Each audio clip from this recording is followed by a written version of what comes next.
যে সিসিটিভি ফুটেজটা আপনারা দেখছেন, ওখানে টাকার ব্যাগ নিতে কালো টি শার্ট পরা যে ছেলেটা ছিল সেটা ছিলাম আমি। ওয়েস্টিনের নিচে সাদা সিএফ মোটো বাইকে হেলমেট লাগানো অবস্থায় আমার সাথে কথা বলতেছিলেন একজন উপদেষ্টা। সেই উপদেষ্টা ছিলেন আসিফ মাহমুদ সজীব ভুইয়া। মোহাম্মদপুর থানার মতো একটা ছোট্ট একটা থানার একটা বৈষম্যবিরোধী ছাত্র আন্দোলনের আর সেই ছেলেপেলে মব ক্রিয়েট করতে গিয়ে ধানমন্ডি থানা ধরা খাইলো, তাদেরকে ছাড়ে আনলো কি?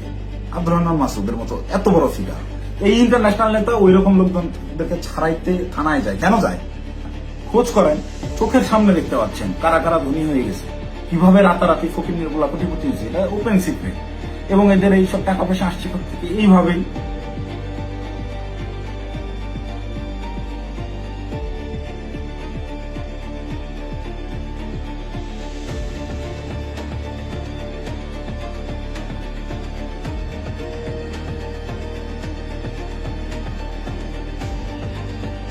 আসসালামু আলাইকুম, আমি জানে আলম অপু। সম্প্রতি গুলশানে বরিশালের এই যে নারী এমপির বাসায় চাঁদাবাজির যে ঘটনার ভিডিও ফুটেজ ভাইরাল হয়েছে, যে সিসিটিভি ফুটেজটা আপনারা দেখছেন, ওখানে টাকার ব্যাগ নিতে কালো টি শার্ট পরা যে ছেলেটা ছিল সেটা ছিলাম আমি।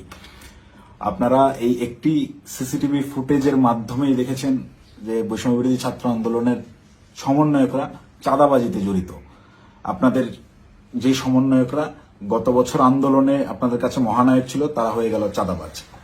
কিন্তু আমার কিছু প্রশ্ন আছে। আপনারা কি জানেন যে এই যে টাকা নেওয়ার যে ফুটেজটা, এটা সকাল 9টা থেকে 10টার ভিতরকার সময়ের মধ্যে, তার ঠিক কয়েক ঘন্টা আগে ভোর 5টার সময় ওই জোনের ডিসি ওসি সবাইকে অবগত করে একদম অফিসিয়াল প্রসেসে আইনিভাবে আইন শৃঙ্খলা বাহিনী অর্থাৎ পুলিশ বাহিনীকে সাথে করে নিয়ে স্বামীর সেই বাসায় আমরা অভিযান চালাই। আপনারা কি জানেন সেই অভিযানে যাওয়ার আগে গুলশানেরই কোনো একটা জায়গায় আমার সাথে উপদেষ্টা আসিফ মাহমুদের কথা হয়? কই নিউজ মিডিয়ায় এত কিছু আসলো, এই 2 মিনিটের সিসিটিভি ফুটেজটাই কেন? আগের রাতের গোটা অভিযানের বিষয়টাকে একদম স্রেফ ধামাচাপা দেওয়া হলো কেন? ভোরবেলার সেই পুলিশ সাথে করে নিয়ে যে অভিযান চালানো হয়, 5টা থেকে 6টা পর্যন্ত টানা 1 ঘন্টা শাম্মী আহমেদের বাসায় অভিযান চলে, আইন শৃঙ্খলা বাহিনী সহ গোটা বাসা তন্ন তন্ন করে খোঁজা হয়, কোথাও শাম্মীকে পাওয়া যায় না। কিন্তু বাসা অভিযান চলাকালীন সময়ে প্রত্যেকটা জায়গায় আমরা বুঝতে পারতেছিলাম এখানে শাম্মী ছিল। তার ব্যবহৃত জিনিসপত্র, বেডের পাশে তার ফোন, তার হেডফোন, তার জুতা, এভরিথিং, তার ভ্যানিটি ব্যাগ, সবকিছু একদম স্পষ্ট বোঝা যাচ্ছিল সামনে এই জায়গায় ছিল। সামহাও ইনফরমেশন লিক হয়ে গেছে, সে চলে গেছে। তো যেই 2.5 মিনিটের সিসিটিভি ফুটেজ ভাইরাল করে আমাদেরকে রাতারাতি হিরো থেকে একদম ভিলেন বানানো হলো, যারা এই কাজটা করলো তাদের কাছে আমার অনুরোধ থাকবে এবং চ্যালেঞ্জ করব আমি, যদি সৎ সাহস থাকে আগের রাতের সিসিটিভি ফুটেজটা আপনারা ফাঁস করেন, দেখি কে ফোন করছে, কার কলে, কিভাবে শাম্মীর বাসা থেকে বেরোইছে, এবং আইন শৃঙ্খলা বাহিনীর সাথে আমরা যে অভিযানে গেলাম সেখানে আমাদের ভিতর কি কি কথা হয়েছে, আমরা চাঁদাবাজ কিভাবে হলাম। চাঁদাবাজি তো করি নাই। আমাদেরকে পরের দিন সকালবেলা এটা যোগাযোগ রিয়াদের সাথে করছে, রিয়াদের সাথে যোগাযোগ করে রিয়াদকে ডেকে পাঠাইছে তারা। রিয়াদ আমাকে ফোন দেয়, ফোন দিয়ে ডেকে নেয় যে ভাই ওই বাসায় একটু আসতে হবে। তো সে আমাকে প্রাথমিকভাবে জানায় যে শাম্মী যায় নাই, এটা এখনো আমাদের কাছে তথ্য আছে, আমি বাসায় নজরদারি করতেছি, আপনি তাড়াতাড়ি আসেন। আমি ইমার্জেন্সি যাই। যাওয়ার পরে রিয়াদ আমাকে নিয়ে ভিতরে যায় এবং বলে যে ভাই উপর থেকে ডেকে পাঠাইছে বলার পর আমরা ওকে তাহলে চল। আবার যাওয়ার আগে একটু আটকাইলাম, ও যে অন্যরা আসুক। পরে বেশ কয়েকজনকে ফোন দিল রিয়াদ, দিয়ে বলে যে ভাই সবাই ঘুমিয়ে গেছে, কেউ আসতেছে না। তো অগত্যা আমি ওর সাথেই গেলাম। সিঁড়িতে রিয়াদ আমাকে টাচ দেয় যে ভাই ওরা কিছু টাকা পয়সার কথা বলছে, পোলাপানরা চাপানি খেতে টাকা পয়সা দিবে। তা আমি স্বাভাবিকভাবেই মাইন্ডসেট করে নিছি, আমরা রাতে যে কজন আসছিল আর পুলিশ সহ সব মিলে সর্বোচ্চ 40 জন হবে। তো পুলিশদেরকে বাদ দিলে এটা 15-20 জন বা 30 জন সর্বোচ্চ। এই কতই বা দিবে, 50,000 1 লাখ টাকা হয়তো বা দিবে। এইটা একদম নর্মাল থট থেকে ভাবছি। এই ভেবেই আমি ওর সাথে ভিতরে যাই। ও আমাকে বলে দিছে যে আমি বলছি যে আমি ভাই এগুলা আমার মন সাইদের আমি কথাবার্তা বলতে পারি না, বলে আপনার কথা বলতে হবে না, আপনি রাতে খুব ভালো রোল প্লে করছেন, আপনারা ওরা ভয় পাবে। আপনি যেভাবে সব জায়গায় খোঁজাখুঁজি করছেন, চিল্লাচিল্লি করছেন, আপনারা ওরা ভয় পাবে। আপনার ফেসটা খালি দরকার, আপনি খালি আমার সাথে তাল মেলাবেন, বাকিটা আমি দেখবো। তো আমি যে গেছি তার সাথে একটু আমার ভিতরেও ওই সময় হয়তো লোভ আসছে, আমি নিজেকে কন্ট্রোল করতে পারিনি, বা ওই মুহূর্তে সঠিক ডিসিশনটা কি হবে আমি নিতে পারিনি। খুব ইনস্ট্যান্ট সিঁড়িতে উঠতেছি, আর 2 ধাপ গেলেই আমি বাসার দরজায় চলে যাবো, এতটুকু সময় ভিতরে আমাকে সিদ্ধান্ত নিতে হয়েছে। তো এটা আমার ভুল সিদ্ধান্ত হয়তো বা ছিল। ভিতরে গেলাম, গিয়ে বসলাম। বসার পরেই ওই স্বামীর হাজবেন্ড এসে 5 লাখ টাকার অফার করে যে আমি তোমাদেরকে 5 লাখ টাকা দিচ্ছি, তোমরা যারা ছিলে তোমরা চা পানি খায়ও, আমরা শান্তিপ্রিয় মানুষ, আমি সারা জীবন চাকরি করছি, কোনো রাজনীতি করি নাই, চাকরির রিটায়ারমেন্ট শেষে এখানে আছি, রেস্ট করতেছি, এই বয়সে এসে আমাদেরকে আর তোমরা হয়রানি করিও না, আমি কোনো রাজনীতির মধ্যে নাই, তা আমাদেরকে একটু শান্তিতে থাকতে দাও। এবং উনি আরো একটা প্রশ্ন করেন যে আমাদের তথ্য তোমাদেরকে কে দিছে, তোমরা কিভাবে জানলা যে আমরা এখানে আছি। এই দুইটা বিষয় উনি জিজ্ঞেস করেন। একটা হচ্ছে অনুরোধ করেন ওনাদেরকে ডিস্টার্ব না করতে, আর একটা হচ্ছে ওনারা যে এই বাসায় আছেন, স্বামী যে এই বাসায় থাকেন বা ওনারা এই বাসায় আছেন, এই তথ্যটা কে দিছে। এই দুইটা ইসের বিনিময়ে সে 5 লাখ টাকা দিতে রাজি হয় এবং আনতে চলে যায় এখন, যে তো আমি তোমাকে 5 লাখ টাকা দিচ্ছি, তোমরা এটা নিয়ে যাও। দেন রিয়াদ রেসপন্স যেটা করে, রিপ্লে করে, সেটা শুনে আমি রীতিমতো আকাশ থেকে পড়ছি। ও একরকম ঝাড়ি মেরেই বলে আমি চ্যালেঞ্জ করতেছি, এই আমরা যতক্ষণ ছিলাম গোটা সময়ের ওই প্রায় আমরা 15 থেকে 20 মিনিট ছিলাম, গোটা টাইমের সিসিটিভি ফুটেজ তারা ফাঁস করুক। আমার এই ভিডিও যে সাংবাদিক ভাইরা দেখবে, আপনারা ওই বিল্ডিং আবার যান, বিবিসির সাংবাদিকরা তো আগের বার বেশ কয়েকটা ফুটেজ বের করছেন সিঁড়ি দিয়ে ওঠা নামার, আপনারা কেন সাউন্ড দেন নাই আমি জানি না। আপনারা এইবার যদি যান গোটা ফুটেজটা ফাঁস করেন, এটা আমার অনুরোধ থাকবে। তাহলে ভাই আমি একটু বাঁচি। আমাকে যেভাবে আপনার এই চাঁদাবাজ হিসেবে পরিচয় করাইলেন, ডেকে নিয়ে ভাই টাকার ব্যাগ হাতে ধরাই দিছে, চাঁদাবাজি করতে যাই নাই, জীবনে চাঁদাবাজির কোনো রেকর্ড নেই, খোঁজ নিয়ে দেখেন, গোয়েন্দা লাগান, এভরিথিং। 1 টাকার অবৈধ সম্পদ কোথাও অর্জন করছে কিনা চ্যালেঞ্জ করব, কেউ বের করতে পারবে না। এবং সর্বোচ্চ চেষ্টা করতেছে বর্তমান এই রাষ্ট্রযন্ত্র, সর্বোচ্চ চেষ্টা করতেছে আমাকে ভিলেন বানানোর। আমার বিরুদ্ধে কোনো এভিডেন্স পাচ্ছে না, এরকম কোনো কাজে আমি কখনোই ছিলাম না, আমাকে ডেকে নিয়ে জাস্ট ইউজ করা হয়েছে। যাই হোক, ওই প্রসঙ্গে আপাতত না যাই, ঘটনায় ফিরি। এখানে রিয়াদ রিপ্লেতে বলল যে কিসের 5 লাখ, 1 কোটির নিচে কথাই হবে না, আপনাদের মান ইজ্জত সব বাঁচাই দিলাম, আত্মীয় স্বজনের কাছে কালার খাইতে হলো না, জেল খাটতে হলো না, কোনো কিছু করতে হলো না। আমি ভাই রীতিমতো 1 কোটি টাকার কথা শুনে হয়েছি যতটা, তার চাইতেও বেশি হয়েছি। অকপটে বলতেছে যে আপনাদেরকে জেল খাটা লাগলো না, কিছু না, আত্মীয় স্বজনের কাছে মানহানি হলো না, মিডিয়া হলো না, কোনো কিছু হলো না, এটার বিনিময়ে শুধু 5 লাখ। তখন একরকম মাথা ধরে উঠছে আমার যে এইটা কি তাহলে প্ল্যান ছিল। আমি ওই তখন থেকেই রাতে বিভিন্ন ক্লু পাচ্ছিলাম যে স্বামী বাসায় ছিল। তখন আমার মাথায় খেলে যে এটা কি আসলে প্ল্যান ছিল, তাহলে কি প্ল্যান করে স্বামীকে এরা সেফ এক্সিট দিছে এবং সেফ এক্সিট দেওয়ার বিনিময়ে এখানে কোটি টাকা নিতে আসছে। মাথায় যখন আমি প্রশ্নটা ঘুরপাক খায়, আমি ওখান থেকে একটু উঠে চলে যাই যে আমি এইসব টাকা পয়সার ডিলিং আমি থাকবো না। তখন আবার আমার মাথায় এইটা খেলে যে আমি তো রিয়াদের সাথে আসছি, রিয়াদ আমার সহযোদ্ধা, সে আমার পূর্ব পরিচিত, তাকে এখানে একা রেখে আমি কিভাবে চলে যাই একটা আওয়ামী লীগের এমপির বাসায়? একে তো গুম করে দিতে পারে বা এর যে কোনো বিপদ হতে পারে। ওর সেফটির কথা চিন্তা করে ওকে আমি একা রেখে চলে গেলে ওর বিপদ হতে পারে, এই চিন্তা করে আমি আবার ব্যাক আসি না। যাই হয় হোক, আমাকে রিয়াদকে নিয়ে যেতে হবে, অ্যাডিনাও রিয়াদকে আমাকে তাড়াতাড়ি এখান থেকে বের করতে হবে। তো ওই ওদের কথা, ওরা বার্গেনিং চালাতেই আছে, ওটা 1 কোটি থেকে 50 লাখে নামে, 50 লাখের থেকে ওই 50-50 করবে, 25 এখন নেবে, 25 পরে বিভিন্ন রকম বার্গেনিং করতে থাকে। গোটা সিসিটিভি ফুটেজ দিলেই আপনারা দেখতে পাবেন। তো আমি যত ফাস্ট করা যায় এখান থেকে বেরোইতে পারলে পারছি। তো আমি রিয়াদকে বারবার কানে কানে বলতেছি তুই এরকম পাগলামি করিস না, তুই থাম। রিয়াদ আমাকে বারবারই বলে আপনি চুপ থাকেন, দেখেন আমি কি করি, আপনি চুপ থাকেন, আমি দেখেন কি করি। তো আমি সাহস আর পাচ্ছিলাম না। উনি একটা সময় করলেন কি, পাশের রুমে গেলেন, পাশের রুমে গিয়ে কাউকে একটা ফোন দিলেন, সর্বোচ্চ 30 সেকেন্ড বা 1 মিনিট পরে একটা লোক আসলেন, এসে বেল চাপলেন, দরজা খুলতেই বাইরে থেকে একটা টাকার ব্যাগ দিল, টাকার ব্যাগটা নিয়ে গেটটা লাগাই দিলেন। ওই টাকার ব্যাগটা সোজা এনে আমার পাশে উনি রাখলেন, আমার পাশে ছোট একটা টেবিল ছিল, রাখতেই পাশ থেকে রিয়াদ আমাকে বলতেছে আপনার তো কাঁধে ব্যাগ আছেই, তাহলে ওটা ব্যাগে ভরে ফেলেন। তো আমার ব্যাগের ভিতরে খাবার ছিল, আমি সারা রাত ধরে জেগেছিলাম, এখানে অভিযান চালিয়ে বাসায় যাচ্ছিলাম, খাওয়া দাওয়া করিনি, সকালে খাওয়ার জন্য খাবার কিনছি, খাবারটাও খাইতে পারিনি।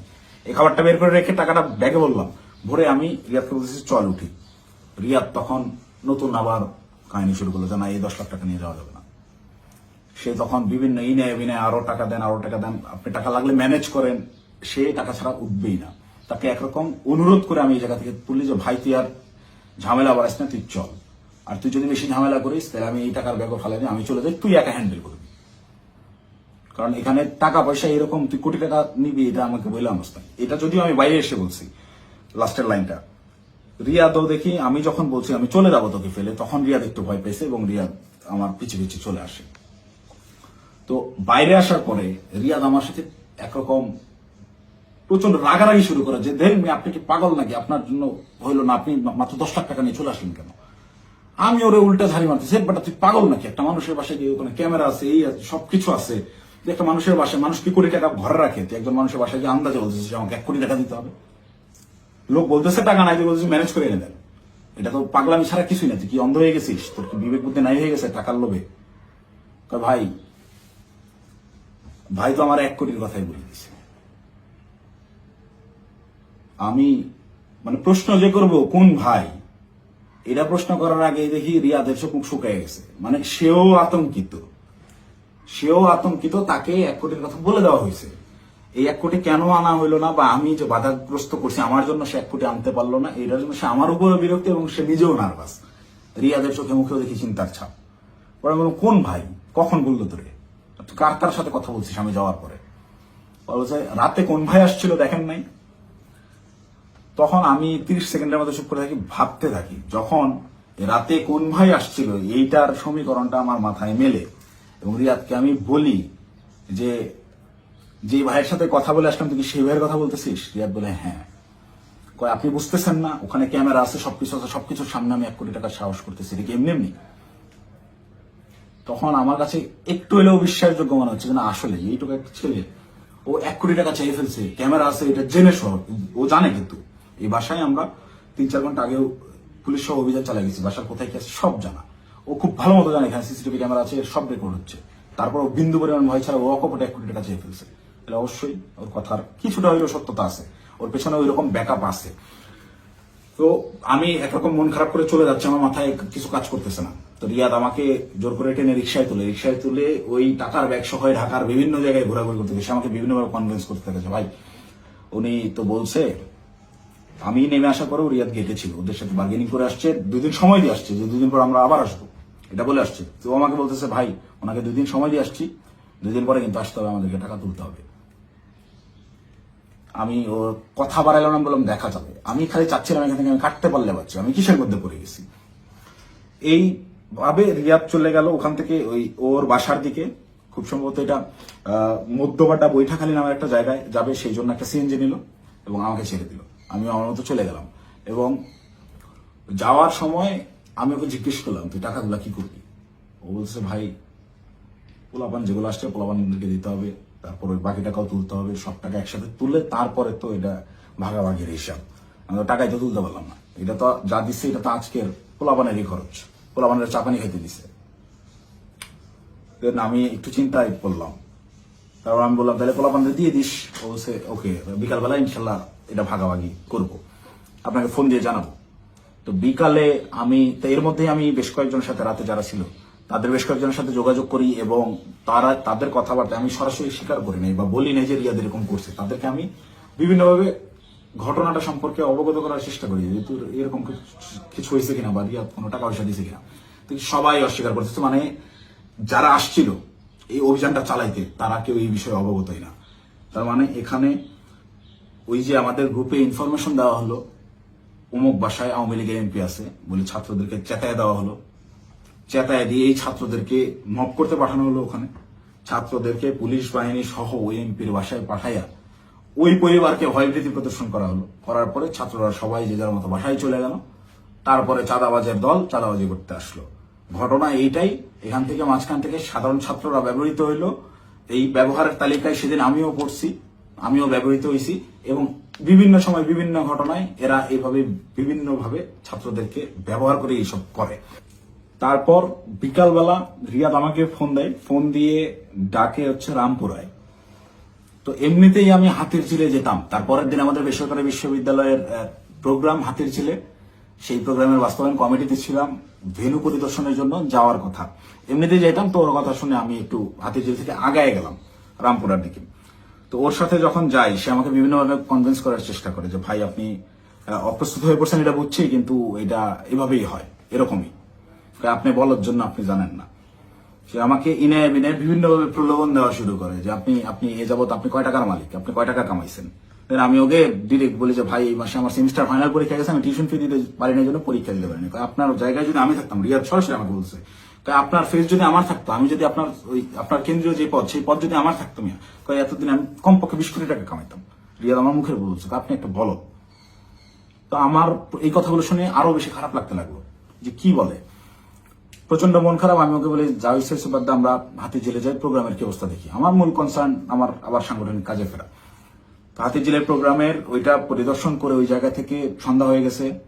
রিয়াদ আমাকে কন্টিনিউয়াসলি পুশিং করে যাচ্ছে, সে আমাকে নিয়ে মহাখালী যায়। মহাখালী ওখানে ইয়ামাহার শোরুম থেকে সে আমাকে একটা বাইক কিনে দেয় এবং এটা সে প্রায় সময় এরকম হয়েছে যে রাত বেশি হয়ে গেছে, আমি বাসায় ফেরার জন্য সেফ কোনো কিছু যানবাহন পাচ্ছিলাম না। ম্যাক্সিমাম টাইম আমাকে ওই উবার ভাড়া করে যাইতে হইতো। আমি ওদের কাছ থেকে টাকা ধার নিতাম এবং প্রায়শই এটা বলতাম যে আমার একটা বাইক থাকলে খুব ভালো হতো। এইটাকে সে কাজে লাগে, আমাকে একটা বাইক কিনে দেয় সে, আমাকে সাথে করে নিয়ে গিয়ে, এবং সে আমার পিছনে বাইকে চড়ে ঘুরে ঢাকা শহরের বিভিন্ন জায়গায়। এবং পরবর্তীতে পরের দিন অনুষ্ঠানটা শেষ হয় কোনো মতে, 18 তারিখের প্রোগ্রামটা শেষ হওয়ার পরেই সে রাত্রেবেলা আমাকে ফোন দেয় যে ভাই 2 দিন তো হয়ে গেল, আমাদেরকে ওই বাকি 40 লাখ টাকা আনতে যাইতে হবে, এটা তো 1 কোটি নেওয়া যায়, তো আপনি খালি পাকনামি করে 50 লাখ নামা দেন। তখন তো আমি অস্বীকার করি, না ভাই আমি এইসব কাজে আর যাবো না। দেন আমাকে ডিরেক্ট ব্ল্যাকমেল, আপনি ওই টাকা দিয়ে বাইক কিনছেন, আপনার ফুটেজ আছে তো, আপনি বাইক কিনছেন, শোরুমে ডকুমেন্টস আছে, আপনি তো এটার পার্ট, আপনি যে টাকা ভোগ করছেন, আপনাকে তো যাইতেই হবে। তখন আমার মাথা রীতিমতো কাজ করা বন্ধ হয়ে গেছে যে আমি তো পুরো ট্র্যাপে ফেসে গেছি। আই হাই, বাইকটাই আমি কেন নিলাম, আমার ভোটার আইডি কার্ডটাই ওখানে আমি কেন দিলাম, আর এই হারামজাদার টাকা আমি গেলামই বা কেন? প্রচন্ড রকম আফসোস শুরু হলাম, আমি এই কিসের মধ্যে পড়লাম এরকম ভাবতে হবে। সারা রাত আমার ঘুম হয় না। আমার ফেসবুকে গেলে এখনো ওই দিন আমার দেওয়া যে স্ট্যাটাসটা, আমি প্রচন্ড মেন্টাল ট্রমায় আছি। তার আগের রাত, সারা রাত ধরে গত বছর জুলাইয়ের সেই আন্দোলনের স্মৃতিগুলা, এই আমার ভাইদের রক্তাক্ত সেই দেহগুলা, এই গুলি চালানোর দৃশ্যগুলো সবকিছু আমার চোখের সামনে ভাসতে থাকে। আমার ভাই সারা রাত ঘুমায় নাই যে কি করলাম, কি হচ্ছে, কি এটা কি। মানে আমি পরের দিন সকালে এটা পোস্টও করছি যে আমি প্রচন্ড মেন্টাল ট্রমায় আছি, জুলাইয়ের ওই স্মৃতিগুলো আমার মাথা থেকে যাচ্ছে না, আমার চোখের সামনে ভাসতেছে, আমি ঘুমাইতে পারতেছি না, নিজেকে অসহায় লাগতেছে, এই ধরনের একটা পোস্ট করছিলাম। এবং এটা তখন আমার বাস্তব ফিলিংস ছিল। আর উপরে এর আবার রিয়াদের ফোন আসেই, কখন বেরোবেন, কখন আসতেছেন, এই এরকম করতে করতে সন্ধ্যাবেলা আমি বাংলা মোটর অফিসে গেলাম। সেখানে একটা প্রেস ব্রিফিং করা হয় 18 তারিখের প্রোগ্রামে, বেশ কিছু প্রবলেম ছিল সেগুলো নিয়ে। প্রেস ব্রিফিং শেষে রিয়াদ আমাকে বলে উপরে ওয়াটারফল রেস্টুরেন্টে গিয়ে আপনি বসেন, আপনার সাথে কথা আছে। আমি ওয়াটারফল রেস্টুরেন্টে গিয়ে বসি। রিয়াদ সমস্ত ছেলেপেলেকে নিচে নিয়ে গিয়ে চা খাওয়াইয়ে পাঠিয়ে দিছে। পাঠিয়ে দিয়ে সে ওয়াটারফলে আসে এবং আমাকে বলে যে সোজা সাপটা এখন যাইতে হবে, গিয়ে টাকাটা নিয়ে আসতে হবে। আমাকে 2 দিন সময় দেওয়া হয়েছে, 2 দিন পার হয়ে গেছে, আর কোনোভাবে কালক্ষেপণ করা যাবে না, প্রচুর চাপ আসতেছে, আপনি চলেন। তো আমি একরকম চিপাই পড়ে গেছি। ওর কথা শুনে আমি ওই জায়গায় যে রেস্টুরেন্টে বসছি, ওইখান থেকে বের হওয়ার আর অপশন নাই। তো আমি বাধ্য হয়ে বললাম আচ্ছা চল দেখা যাক। তো এই দিন গিয়ে আমি সর্বোচ্চ চেষ্টা করছিলাম যে কিভাবে এটা এড়ানো যায়। আমি গেটের সামনেই হোন্ডা থামায় ভিতরে ঢুকে দারোয়ানের সাথে কথাবার্তা বলে ওদের উপরে গিয়ে 2টা বেল চেপে আমি খালি ওটা টানতেছি, যারা বাসায় নেই আয়, তুই দরজা খুলবে না, আয় আয়, এই বলে ওকে বের করে নিয়ে আসছি। নিয়ে আসার পরে আবার হোন্ডা টান দিয়ে চলে আসছি। তারপর থেকে ওই দিন থেকে আমি ওর সাথে যোগাযোগ করা বন্ধ করে দিছি।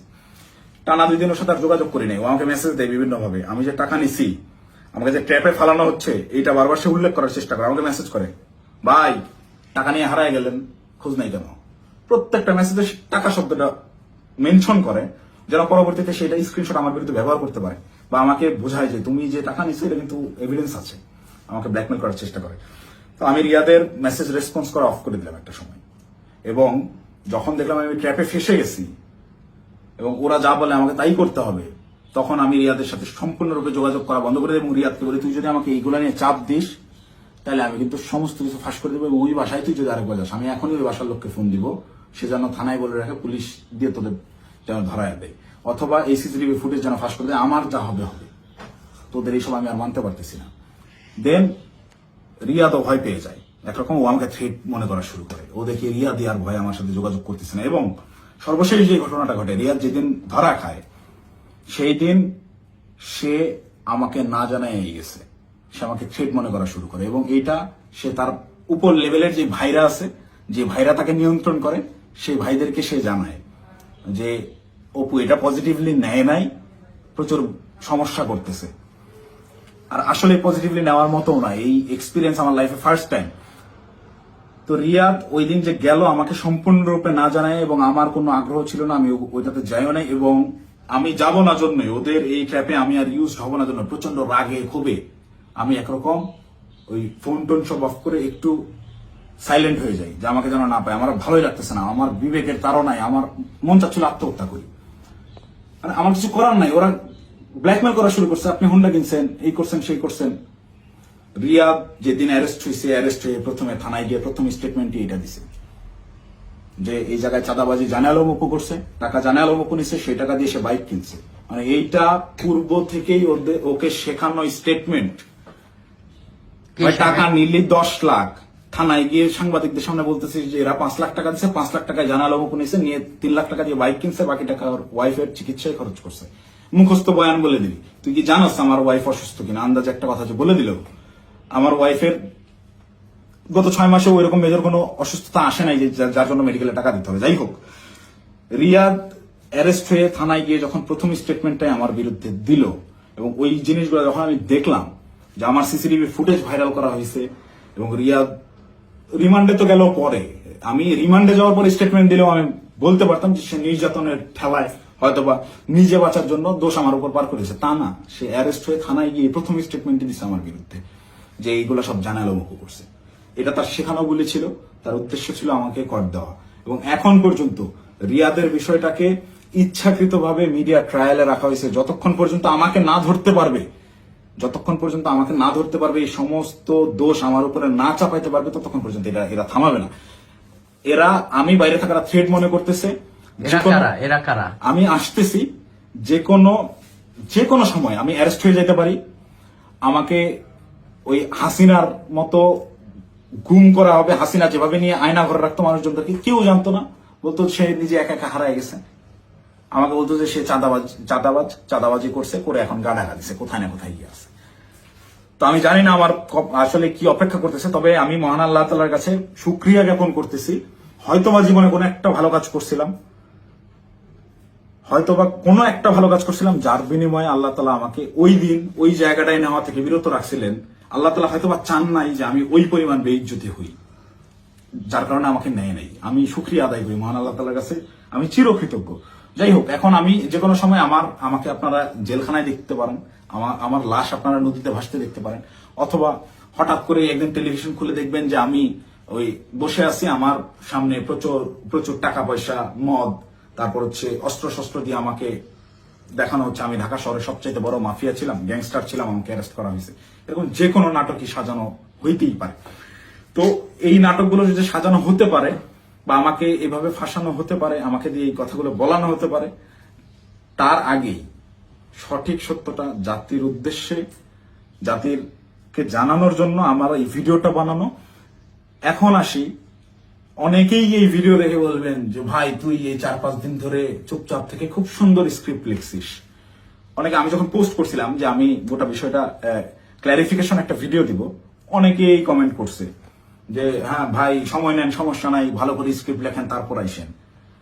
তো এইখানেও যারা বলবেন যে স্ক্রিপ্ট করা হয়েছে, তাদেরকে আমি বলবো ওই 17 জুলাই, 16 জুলাই পার হয়ে 12টার পরে, যখন 17 জুলাই পরে, ওই 17 জুলাই ভোর 4:15 থেকে 30,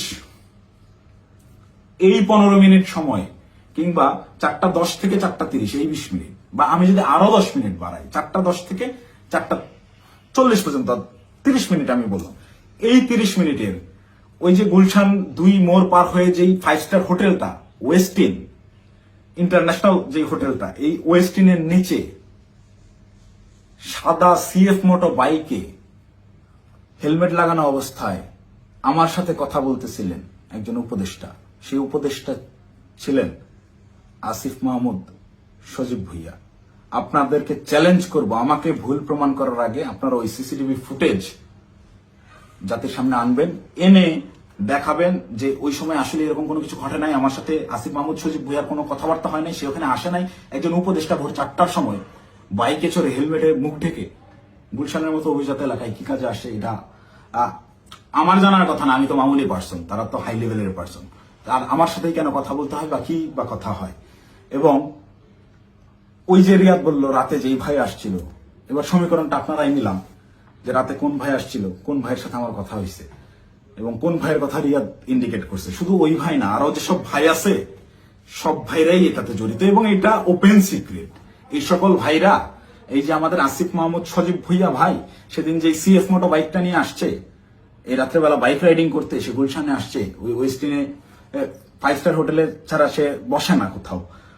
সে ওই গত বছর জুলাইতেও 50,000 60,000 টাকা দামের সেকেন্ড হ্যান্ড একটা স্কুটি চালাইতো, এখন সে সিএফ মোটর চালায়। যাই হোক, এটা চোখের সামনে আপনাদের কে কি করছে, আঙ্গুল ফুলে কলা গাছ কিভাবে হয়েছে।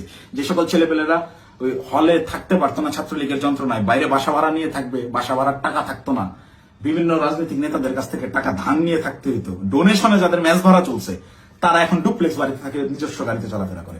এটা গোটা জাতি জানে। আমি আসলে এমনিতেই তো আমাকে যথেষ্ট পরিমাণ ট্র্যাপে ফেলানোর চেষ্টা করতেছে, তো আমার মনে হয় যে এই বিষয়গুলো ক্লিয়ার না করে গেলে আমাকে দিয়ে ওরা যে কোনো স্টেটমেন্ট দেওয়া হতো। একটা ছোট্ট ক্লু দিই, রিয়াদের সাথে অ্যারেস্ট হওয়া যেই 4টা ছেলে, এই 4টা ছেলে এই ঘটনার কোনো কিছুই জানে না। এই 4টা ছেলেকে রিয়াদ একইভাবে আমাকে যেরকম বলছে ওই সাময়িকা পাওয়া গেছে আপনি আসেন এই বলে নিয়ে যে ব্যবহার করছে, ওই আমাকে খালি বলছে যে আপনি রাতে অনেক ভালো ভূমিকা রাখছেন, আপনার ফেসটাই আনাফ, আপনারা দেখলেই ভয় পাবে ওরা। ঠিক তেমনি ভাবে একটা ছেলে পেলে নিয়ে গেছে যে তোদের কিছু করতে হবে না, তোরা খালি চুপচাপ দাঁড়ায় থাকবি, যা করার আমি করবো। এইরকম কোন একটা প্রলোভন দিয়ে এই ছেলেগুলোকে নিয়ে গিয়ে ফাঁসাইছে। ফাঁসানোর পরে এরা রিমান্ডে গেল।